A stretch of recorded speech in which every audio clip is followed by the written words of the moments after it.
আসসালামু আলাইকুম রহমতুল্লাহ। ভিউয়ার্স সবাইকে স্বাগত আমার এই আজকের ট্রাভেল ব্লগ ভিডিওটি দেখার জন্য সবাইকে আমি সুস্বাস্থ্য দীর্ঘায়ু কামনা করছি। সবাই আজকে আপনাদেরকে আমি পরিচয় করিয়ে দিব এটি খুব সুন্দর একটি পাহাড়ি এলাকা। দেখে মনে হচ্ছে অনেকটা খাগড়াছড়ি কিংবা বান্দরবনে অবস্থিত কোনো পাহাড়ি এলাকা, কিন্তু না, সব জায়গার পাহাড় কিন্তু দেখতে একই রকম। সমুদ্রের যেখানে যাই না কেন, যত দূরে যাই না কেন, যত হাজার হাজার মাইল অতিক্রম করি না কেন জাহাজে বসে, সেই সমুদ্র কিন্তু একই রকম দেখা যাবে। এটা কি প্রশান্ত মহাসাগর নাকি আটলান্টিক মহাসাগর, পানির দৃশ্য দেখে কিন্তু বোঝা যাবে না। এই ভিউয়ার্স আপনাদেরকে আমি দেখাচ্ছি, দেখুন, দেখালে বুঝতে পারবেন আমি কোথায় আছি। এই যে দেখুন দর্শক, ডান পাশে দেখতে পাচ্ছি কিছু খুঁটি দেখা যাচ্ছে, সারিবদ্ধভাবে কিছু খুঁটি। আর খুঁটিতে কি আছে নিশ্চয়ই বুঝতে পারছেন। খুঁটিতে রয়েছে খুব নিপুণ হাত দিয়ে তৈরি কাঁটা তারের বেড়া।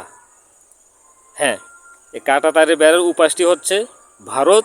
আর এই যে বাম পাশে দেখতে পাচ্ছেন একটি রাস্তা, মাটিতে গাছ বৃক্ষলতা সব কিছু মানুষের পদচিহ্নের কারণে উঠে একটি রাস্তা তৈরি হয়ে গেছে। রাস্তাটিও ভারত, পুরো পাহাড়টি ভারতের অংশ। ভারতের অংশটি হচ্ছে সোনামুড়া পশ্চিম ত্রিপুরা। আর এই যে বাম পাশের রাস্তাটি আমরা দেখতে পাচ্ছি এটি ভারত। এই যে একটি বাচ্চা ছেলে দেখা যাচ্ছে, বাম পাশে যে রাস্তাটি দেখতে পাচ্ছেন, কাঁটাতারের ভিতর এবং বাহির উভয় অংশে ভারতের অধীনে রয়েছে। একটি বাচ্চা জ্বালানি কাঠ সংগ্রহ করতেছে, আপনারা দেখতে পাচ্ছেন। এই যে দেখুন, আরেকটু ঘুরে ঘুরে দেখাচ্ছি। এই যে দেখুন পাহাড়ের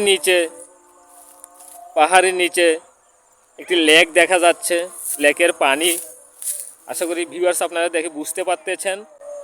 এই যে দেখুন পাহাড়ি এলাকা, পাহাড়ি রাস্তা, দেখে মনে হবে বান্দরবন কিংবা খাগড়াছড়ির কোনো পাহাড়, তাই নয় কি? কিন্তু না।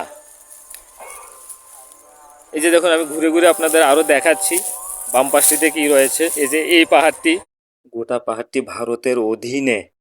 এই আমি আমার বামে ঘুরাচ্ছি, আমি আমার বামে ঘুরতেছি, বামে ঘুরাচ্ছি। এই যে দেখুন কাঁটা তার, এই কাঁটা তারের উপরে ভারত, সোনামুড়া পশ্চিম ত্রিপুরা।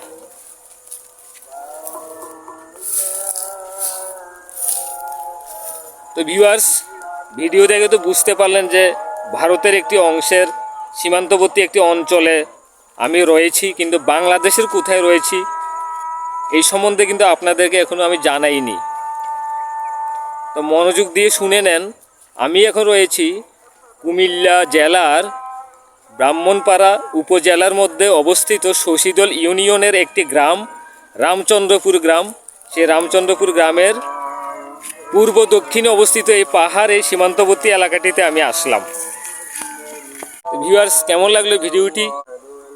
আশা করি আপনারা দেখে বাংলাদেশ ভারতের সীমান্তবর্তী অঞ্চলের যেই ভৌগোলিক অবস্থানের যেই পরিবেশ, আকাশ মাটি গাছপালা পাহাড়ের সমন্বয়ে যে একটি পরিবেশ, এই সম্বন্ধে কিছুটা হলেও ধারণা পেলেন। তো আজকে আমার এই ট্রাভেল ব্লগ ভিডিওর অংশটি দেখে আপনারা যদি সামান্যতম একটু কিছু নতুন কিছু শুনতে পারেন এবং দেখতে পারেন, আমার এই চ্যানেলটিকে সাবস্ক্রাইব করবেন এবং আমার এই ভিডিওটি লাইক এবং শেয়ার করে দিবেন। ধন্যবাদ। আসসালামু আলাইকুম রহমতুল্লাহ।